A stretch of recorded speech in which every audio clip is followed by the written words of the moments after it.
এ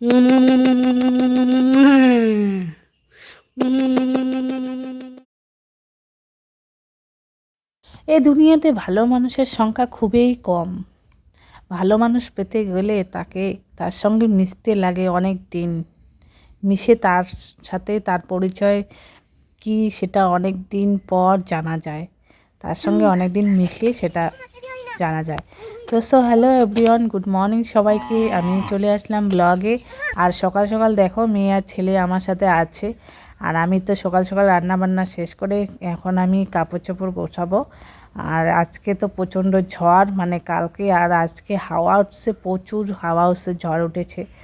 আর আমি তোমাদেরকে এটাই বলবো, যারা মানে যে সমস্ত মেয়ে বা ছেলে এখনও পর্যন্ত তোমাদের বিয়ে হয়নি, তোমরা যদি প্রেম করে থাকো তো তোমরা তাকেই প্রেম করো যে তোমাকে ভালোবাসার মূল্য দিতে পারবে, সারা জীবন তোমাকে শান্তিতে রাখতে পারবে। শুনো, টাকা পয়সা বড় ব্যাপার না, মনের একটা যে শান্তি, সেই শান্তিটাই হচ্ছে বড় ব্যাপার, তাই না? জীবনসঙ্গী তাকেই করো যে তোমাকে তোমার ভালোবাসার মূল্য সারা জীবন দিতে পারবে, যে তোমাকে আগলে রাখতে পারবে। আগলে রাখাটাই হচ্ছে বড় ব্যাপার, তাই না? আজকাল ফেসবুক খুললে যা দেখা যাচ্ছে বলে বোঝাতে পারবো না তোমাদেরকে।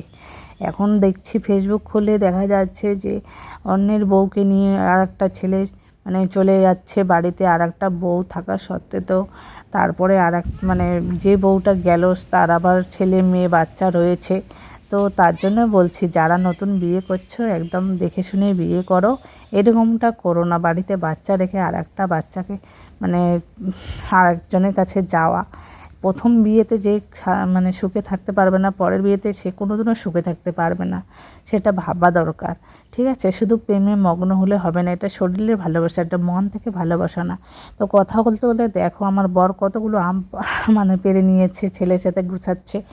তো দেখতে পাচ্ছ কতগুলো আম, এগুলোর আমি আচার বানাবো। চলো আজকের ব্লগটা এখানে শেষ করছি, সবাই ভালো থেকো, টাটা।